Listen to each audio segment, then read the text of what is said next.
Jude 7 says, Sodom and Gomorrah and the surrounding towns gave themselves up to sexual immorality and perversion. Paul, speaking of the moral conditions that characterize these cities, said, Even their women exchanged natural relations for unnatural ones. In the same way, the men also abandoned natural relations with women and were inflamed with lust for one another. Men committed indecent acts with other men. Today, homosexuals are picketing, demonstrating, and campaigning to gain public acceptance of their way of life. Television and movies are treating gay themes more openly and sympathetically. Another sign of the times, advice columnist Ann Landers, a stalwart champion of traditional morality, now counsels parents not to be ashamed of their homosexual children. Time is running out. The sins that called for the destruction of the antediluvian world exist today. Billy Graham is quoted as saying that if things are allowed to go on as they are much longer, God is going to have to apologize to Sodom and Gomorrah. Without the prophecies of Christ to describe the end of the world and the setting up of God's eternal kingdom, man would have little or no hope for the future. He seems bent on his own destruction, as is evidenced by events that are taking place at the present time. By the year 2000 A.D., the world's population will be doubled. 7 billion people on planet Earth. How can we survive a doubled population? What problems will these added billions produce? Can we cope with this challenge? Informed sources tell us that when population passes food production, worldwide famine, starvation, disease epidemics, and food wars are inevitable. How will we feed added billions when 2/3 of the world's people are hungry now? How will we control violence and aggression in such an overcrowded world? Already crime is big business. According to the latest reports, within the next 5 years you stand better than a 60% chance of becoming a victim of a rapist, murderer, thief, embezzler, extortionist, mugger, or other criminal. Government attorneys estimate the income of the mafia to be over $50 billion a year. In terms of profits, the mafia is as large as U.S. Steel, AT&T, GM, Exxon, IBM, RCA, GE, and Ford Motors combined. Sad to say, the future offers no hope of improvement.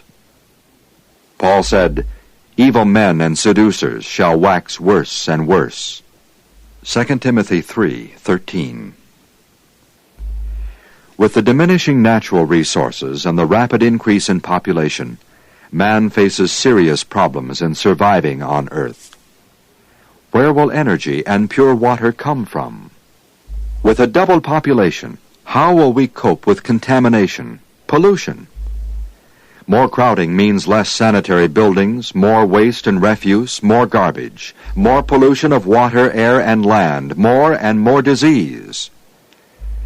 Dr. W.H. Davis of the School of Biological Science, University of Kentucky, said, Massive deaths among mankind in the near future are inevitable. As numbers of people continue to rise, pollution and other toxic products of our civilization will destroy the entire ecosystem. The more that scientists learn about man-made chemicals in the environment, the greater the danger to public health seems to be. Most specialists in the new field of environmental disease believe that 85% of all cancers are caused by exposure to substances in the air or water.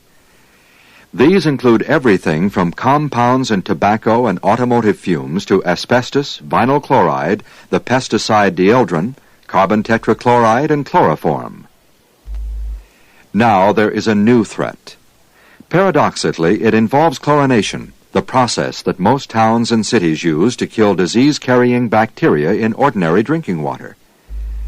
When water from a polluted source enters the treatment plant, the chlorine apparently interacts with industrial and agricultural waste to produce chemical compounds that are carcinogenic.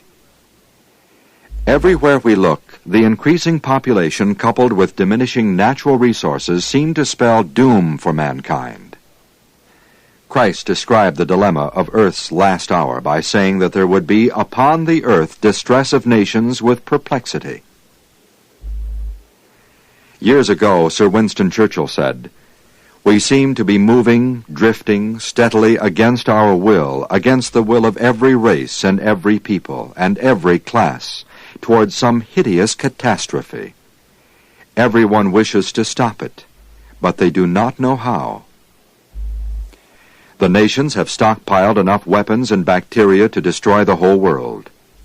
Sir Charles Snow commented, "We know with certainty of statistical truth that if enough of these weapons are made by enough states, some of them are going to blow up through accident, folly, or madness. Who will pull the trigger first? When he does, the chain reaction will begin." Francis Drake, military editor for Reader's Digest, wrote, "The very idea of nuclear warfare, the final folly of the human race, revolts any thinking person. Yet we are threatened everywhere."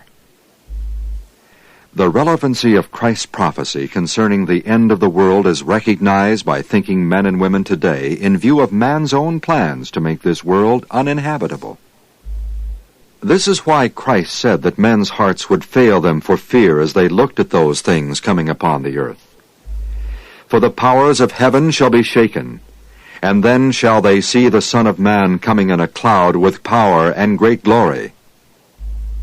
Christ is soon to come and write the end to planet Earth's history as we know it.